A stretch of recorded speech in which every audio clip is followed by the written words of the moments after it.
ভান্ডারের সকল বন্ধুদের অনেক অনেক ভালোবাসা। আমি অন্য চলে এসেছি প্রতিদিনের মতো রান্নাঘরে।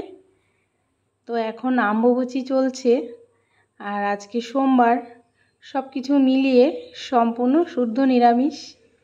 এই নিরামিষ রান্না করতে আমি আজকে নিয়েছি দুটো সজনের ডাঁটা, অল্প একটু কুমড়ো, একটা ছোট বেগুন, একটা আলু আর বেশ কয়েকটা ডালের বড়ি। ডালের বড়িগুলো মা পাঠিয়েছে।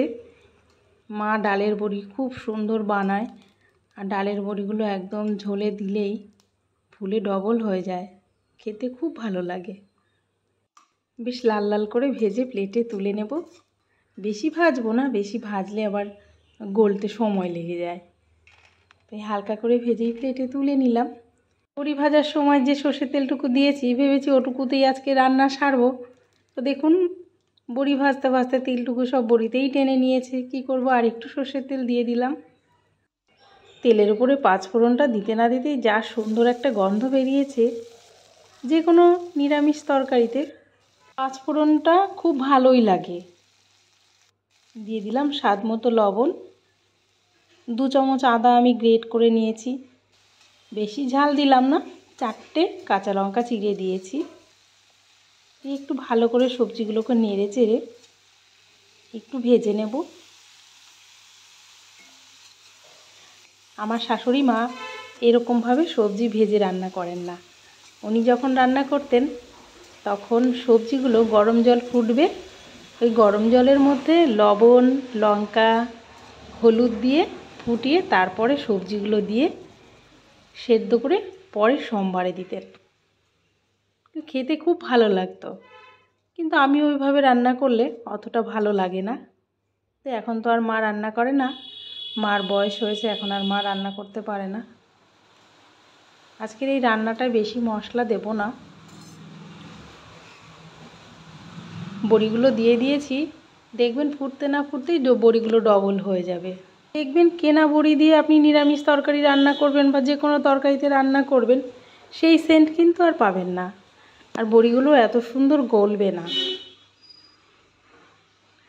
এবার একটু ঢেকে দেব। ভীষণ জোরে বৃষ্টি পড়ছে, দেখুন বৃষ্টির আওয়াজ।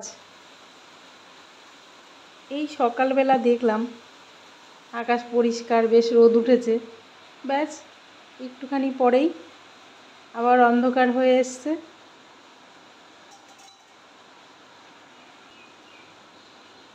দেখুন বড়িগুলো কত বড় বড় হয়ে গেছে না?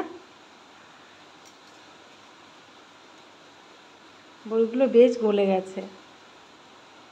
তাই দেখুন, তেজপাতা দুটো ফেলে দিই। সামান্য একটু ভাজা মশলা দিয়ে দিলাম। এই ভাজা মশলাটা আগেই করে রেখেছিলাম। জিরে, ধনে, মৌরি আর সামান্য একটু গোটা গরম মশলা দিয়ে আমি এই মশলাটা ভেজে রেখে দিয়েছি নিরামিষ তরকারি রান্না করাতে দেব। দেখুন এদিকে বড়িগুলো কত সুন্দর গলে একদম মিলিয়ে যাচ্ছে। আমি গা মাখা ঝোল করব।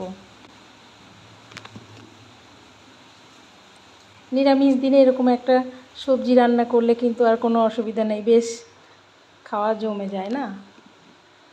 প্লেটে নামিয়ে নিলাম। খিদে পেয়ে গেছে আমার, চটপট খেতে চলে যাব।